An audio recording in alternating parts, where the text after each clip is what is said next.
2024. Ese es el punto de partida de nuestra conversación. Ecoanalítica. Balance del mundo económico. Con Román Losinski.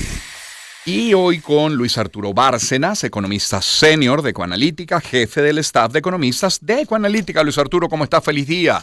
Hola, buen día, Román. Saludos a todos. A ver, yo quisiera saber en principio sobre qué base, con qué baremo calculará el crecimiento que anuncia el Fondo Monetario Internacional para los países, en el caso de Venezuela, de 4% para 2023 y de 4,5% para 2024. ¿Con base en qué? Sí, Román, mira, fíjate, digamos que en general, para que los que nos escuchan perciban un poco la visión que uno tiene cuando uno proyecta, ¿no? Todos partimos de una premisa y yo creo que de un supuesto. Y digamos que siempre cuando uno lee los reportes del Fondo Monetario y uno tiene reuniones con algunos de su equipo y percibe un poco sus impresiones, la postura del fondo siempre es muy agresiva en términos del gasto público. Es decir, para el fondo siempre hay una acción por parte del gobierno muy agresiva, se está gastando más de lo que realmente se declara, el gobierno está dando probablemente más bonos de lo que realmente se perciben. Cuando realmente, creo que tú lo planteabas haciendo introducción y nosotros lo vemos en el día a día, no es así. Cada vez más es más difícil para las personas beneficiarias de estos hogares patria recibir los bonos que anteriormente recibían, ahora hay una cantidad de requisitos mucho mayores, y si tú partes de esa premisa de que el gobierno está gastando muchísimo más de lo que realmente muestra, probablemente el crecimiento apunte a lo que apunta el fondo, ¿no? Y nosotros, y creo que lo hemos dicho acá varias veces en otros espacios, nosotros no pensamos ni siquiera, lamentablemente, que este año crezcamos.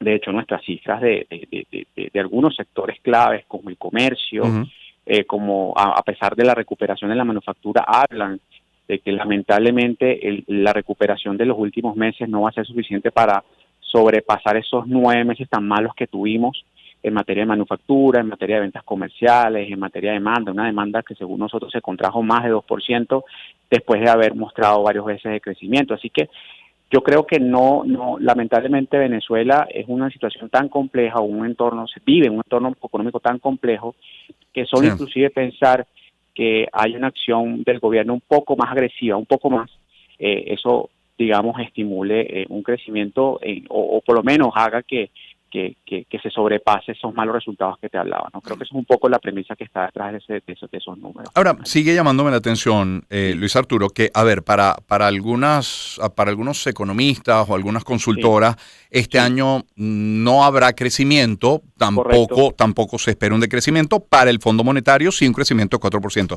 Sin embargo, el propio Asdrúbal nos decía que en su escenario más optimista dentro de Ecoanalítica, para el año 2024 se estaría hablando de un crecimiento de 10%. Para el fondo es 4.5%. Me llama la atención que es muy optimista el fondo para este año y no lo es tanto para 2024. Claro, porque al final, Román, si tú asumes, y es muy probable, digamos, hay que, el mismo reporte de perspectivas del fondo no es tan claro en esa parte, pero si tú asumes o si partes de esa visión que te hablaba, que este año ha habido un mayor gasto según el Fondo Monetario que en años anteriores, o sea, mantener un ritmo del gasto público importante, para el año que viene, mantener ese ritmo de gasto significaría crecer a una tasa igual a la que existe este año.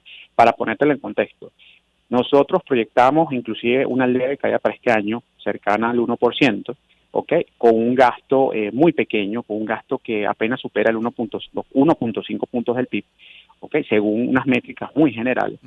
Para el año que viene, ese gasto se puede hasta duplicar, ¿ok? Y eso llevaría a que la actividad económica se incremente 9%. Ahora, más de 9%. Ahora, si tú pones en contexto ese crecimiento de 4 este año más el crecimiento de 4 que el fondo proyecta, nos daría ese 9%, pero es ese cambio, yo creo que ese cambio de postura.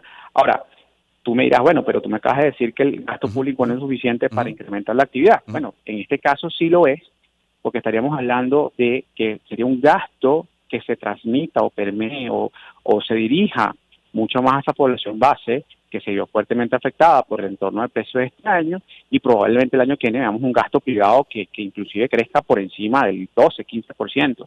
Y en ese sentido sí puede caber una recuperación como la que apuntábamos. Pero creo que es eso, Román, creo que al final es ese contexto que plantea el fondo en ese sentido. Claro. Es Luis Arturo Bárcenas quien nos acompaña, es economista senior de Ecoanalítica, jefe del staff de economistas de Ecoanalítica.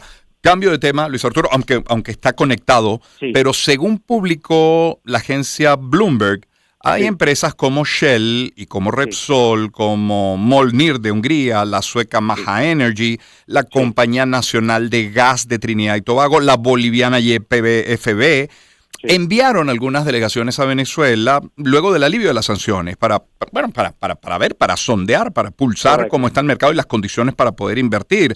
Eso lo han indicado varias fuentes vinculadas al tema.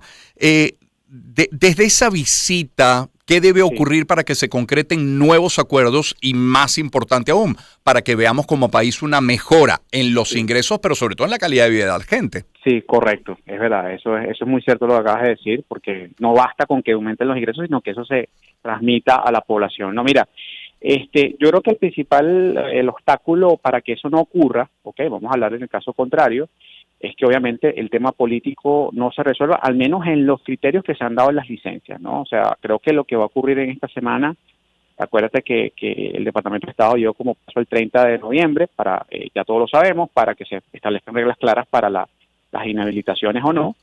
Yo creo que esa va a ser una fecha clave para eso. No obstante, Román, y bueno, obviamente lo que vaya a ocurrir de acá a abril, ¿no? Porque también recuerden además que las licencias duran hasta abril. Pero no obstante eso, Román, yo creo que más allá de esas fechas críticas, el hecho de que haya estas visitas, el hecho de que ya previamente Chevron haya hecho una suerte de lobby dentro del gobierno de Estados Unidos en meses anteriores para que se le den mayores concesiones en nuevos pozos, te da a entender que las petroleras confían que de una forma u otra las licencias van a seguir activas. Y te da en cuenta en parte la oportunidad que representa para ellos Venezuela, ¿no? Como productor de petróleo, ¿no? Ahora, hay también que poner la parte técnica, Román, lamentablemente. Nosotros siempre hemos dicho que más allá, en el mejor escenario, en ese escenario que planteabas Drubal, nosotros no pudiésemos elevar, en el caso petrolero, no pudiésemos elevar la producción más allá del 1.000.000 de barriles al cierre del año que viene, si es que se produce la mayor licencia, por decirlo así. Y eso se debe, lamentablemente, a que para que se reactive esa actividad no solo hace falta el lobby, la voluntad política y la negociación, también hace falta inversión, también hace falta pagos, y se nos han dicho, y hemos conversado con varias empresas al respecto, que lamentablemente para hacer una inversión de tal envergadura, un plazo de 6 meses, que sería hasta abril, es muy corto. Yo creo que al final las petroleras están apostando, y las empresas de gas también, a que por un lado el tema político avance y que eso les dé mayor libertad para decir, bueno, yo voy a poner dinero porque yo en un año voy a poder ver, digamos, el retorno de esa inversión, y eso parte de la premisa de que hay una confianza a que los acuerdos se cumplan, ¿no? Yo creo que esa es, digamos, la condición, pero no, Román, no hay que dejar de lado el tema técnico. Y que bueno, que en ese sentido también las petroleras han sido cautas, han negociado, pero de forma cauta en ese sentido. Sabes que ayer conversamos con el ingeniero José María de Viana sobre el tema privatización, que decía yo en la introducción, en el planteamiento del tema, bueno, que ha sido casi que tabú hablar de privatización en Venezuela, casi que divide ideológicamente la palabra privatización. Y le preguntaba a él sobre todo, bueno, luego de las ventajas, de los beneficios que podría traer en un país como Venezuela, ¿qué privatizar y cómo privatizar? Si te lo pregunto a ti, Luis Arturo, ¿qué opinas? Mira, lo primero que habría que privatizar, lamentablemente digo porque al final eso también reconoce un poco la calidad de eso, ¿no? De lo que hay que privatizar, disculpa. Es el tema de los servicios. José María y yo hemos tenido algunas conversaciones, hemos participado en unos eventos, y ciertamente la visión de él ha sido muy, muy alineada a la nuestra en ese sentido, ¿no? Creo que, por ejemplo, aquí ya había una suerte de cuasi privatización, por lo menos en la parte de telecomunicaciones, en la parte de electricidad, no tanto, pero sí lo que ha habido, estas nuevas ofertas digamos, de servicios a conectividad a Internet distintas a las que ofrece la empresa del Estado. Ese auge lo que te habla es que, de alguna forma, el gobierno, de una forma u otra, ha permitido esa privatización. O digamos que el sector privado penetre más en esa parte, ¿no? Entonces yo creo que el tema de los servicios públicos en Venezuela es un tema súper importante para permitir que las empresas puedan precisamente apalancar ese mayor crecimiento que esperamos, ¿no? O sea, tú no, en el caso petrolero, por ponértelo, tú no puedes esperar que una empresa petrolera o la refinadora en Amuay arranque sin electricidad, por más plata que tú inviertas en eso. Entonces creo que allí un punto importante para privatizar serían los servicios públicos, electricidad particularmente, el tema del agua, y yo diría que ahí estaría el foco, ¿no? Al final de cuentas. Claro, puede ser una discusión, como tú lo decías, es una tara, pero yo creo, Román, que la población venezolana también ha entendido que, y lo vimos con el tema cuando se ajustó el salario, la gasolina, cuando el gobierno aumentó esa gasolina y todo el mundo temía que se provocase un nuevo Caracazo, etcétera, etcétera, y no pasó absolutamente nada. Yo creo que la gente concientizó de que hace falta ajustes importantes, de que todo no puede ser regalado, de que todos los servicios no pueden ser una dádiva del Estado y que eso, la mejora de esos servicios, parte de esa privatización, y yo creo que eso tiene que ser fundamental a la hora de pensar en un apoyo al crecimiento que esperamos para los próximos años, ¿no? Y Luis Arturo Bárcenas es nuestro invitado para cerrar, pero ampliando el abanico de temas la mañana de hoy. Fíjate que comenzamos los titulares hablando de El Nacional, sector comercio, es decir, Consecomercio, que tuvo ayer su asamblea, pedía este día martes la reactivación del crédito bancario. Bueno, eso yo lo quiero combinar con que la Sudeban efectivamente, y también lo leímos hace pocos días, ha establecido nuevos límites de crédito para algunas tarjetas, algunos tarjetavientes. Han hablado también de parámetros de seguridad para estas tarjetas de pago sin contacto, que se llaman las contactless en Estados Unidos. A ver, ¿se vuelve a usar la tarjeta de débito o de crédito? ¿Hay suficientes puntos de venta? ¿Qué pasa con los cajeros? ¿Se está moviendo el plástico de nuevo en Venezuela? Sí, digamos que eso es una buena noticia. De alguna forma la banca entendió que al no depender exclusivamente del financiamiento por las limitaciones que ya sabemos, el tema servicios de medios de pago y nosotros lo hemos hablado muchísimo, de alguna forma se ha visto potenciado porque es una fuente de ingresos adicional para la banca, ¿no? Y de alguna forma, no solamente, yo creo que ya desde el año pasado se hablaba de ese tipo de instrumentos.